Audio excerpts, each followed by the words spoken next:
Municipal కార్యాలయంలో విధులు నిర్వర్తిస్తున్న permanent, contract, outsourcing కార్మికులు ఎటువంటి రాజకీయ ప్రమేయం లేకుండా యూనియన్లు నడుపుతూ తమ హక్కుల కోసం పోరాటం చేయవలసిన ఆవశ్యకత ఎంతో ఉందని ఏపీ మున్సిపల్ ఎంప్లాయీస్ ఫెడరేషన్ రాష్ట్ర ప్రధాన కార్యదర్శి బందెల రవికుమార్ అన్నారు. శనివారం పశ్చిమ గోదావరి జిల్లాలోని జంగారెడ్డి గౌడ సంఘం భవనం నందు ఏపీ మున్సిపల్ ఎంప్లాయీస్ ఫెడరేషన్ సమావేశం కోనపాముల విఘ్నేష్ ఆధ్వర్యంలో జరిగింది. ఈ సందర్భంగా పలు కార్మిక సంఘాల్లో ఉన్న జంగారెడ్డిగూడెం మున్సిపల్ పారిశుద్ధ్య కార్మికులు ఆ సంఘాలకు రాజీనామా చేసి సుమారు 100 మంది కార్మికులు ఏపీ ఎంఈఎస్ యూనియన్లో చేరారు. ఈ సందర్భంగా ఏర్పాటు చేసిన సమావేశంలో ఏపీ ఎంఈఎస్ రాష్ట్ర ప్రధాన కార్యదర్శి బందెల రవికుమార్ మాట్లాడుతూ ఏళ్ల తరబడి మున్సిపల్ కార్మికుల సమస్యలు పేరుకుపోతూనే ఉన్నాయి, కానీ వారి సమస్యల పరిష్కారం కావటం లేదన్నారు. మున్సిపల్ అవుట్సోర్సింగ్, కాంట్రాక్ట్ కార్మికులను పర్మనెంట్ చేయాలని, మున్సిపల్ కార్మికులకు సంక్షేమ పథకాలు వర్తింపజేయాలని, మృతి చెందిన, రిటైర్డ్ అయిన కార్మికుల స్థానంలో వారి కుటుంబ సభ్యులకు జీవనోపాధి కల్పించాలని ఈ సందర్భంగా ఆయన డిమాండ్ చేశారు.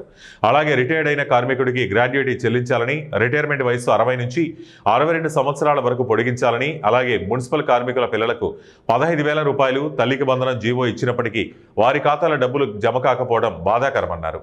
అనంతరం ఏపీ ఎంఈఎస్ రాష్ట్ర వర్కింగ్ ప్రెసిడెంట్ ఈ మధుబాబు మాట్లాడుతూ ఇప్పటికే స్వతంత్ర మున్సిపల్ ఇంజనీరింగ్ విభాగ యూనియన్ ఏర్పడి ఇంజనీరింగ్ కార్మికులు మొదట విజయంగా 3,000 రూపాయల జీతాన్ని అదనంగా పెంచుకోగలిగారన్నారు. రాబో రోజుల్లో మున్సిపల్ రంగంలో ఉన్న అన్ని విభాగాల కార్మికులు ఏకం కావాలని, కార్మికుల సమస్యలపై పోరాటాలకు సిద్ధం కావాలని పిలుపునిచ్చారు. ఏపీ ఎంఈఎఫ్ రాష్ట్ర గౌరవ సలహాదారుడు ఎస్ శంకర్రావు మాట్లాడుతూ అవుట్సోర్సింగ్, కాంట్రాక్ట్ కార్మికులకు ప్రభుత్వ ఉద్యోగులతో పాటు ఐఆర్ కరువు భత్యం ఇవ్వాలన్నారు. అలాగే మున్సిపల్ కార్మికులకు ప్రభుత్వ ఇల్లు కట్టించి ఇవ్వాలని, 12వ పీఆర్సీ కమిటీ వేయాలని డిమాండ్ చేశారు. త్వరలోని జంగారెడ్డిగూడెం మున్సిపాలిటీ పారిశుద్ధ్య కార్మికుల కమిటీ వేయనున్నట్లు యూనియన్ నాయకులు తెలిపారు. ఈ కార్యక్రమంలో జంగారెడ్డిగూడెం పురపాలక సంఘ పారిశుద్ధ్య కార్మికులు రేలంగి నాగరాజు, కొత్తూరి నాగేశ్వరరావు, వెల్పుల రాజు, బొక్క శ్రీను, పితాని సురేష్ తదితరులు పాల్గొన్నారు.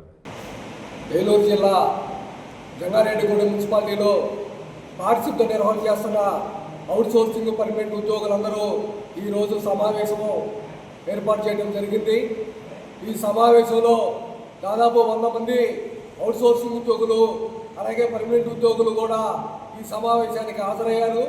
ఈ సమావేశం ముఖ్య ఉద్దేశము మరి రాజకీయ పార్టీల కనుసన్నలో నడుస్తున్న సంఘాల నుండి మరి బయటకు వచ్చి ఈరోజు మరి ఉద్యోగులతోటే ఏర్పాటు చేసుకున్న ఏపీ మున్సిపల్ ఎంప్లాయీస్ ఫెడరేషన్ తోటి మరి కార్మికులు అట్లాంటి ఉద్యోగులందరూ కూడా ఈ ఏపీఎల్ ఎంఈఎఫ్లో జాయిన్ కావడం జరిగింది.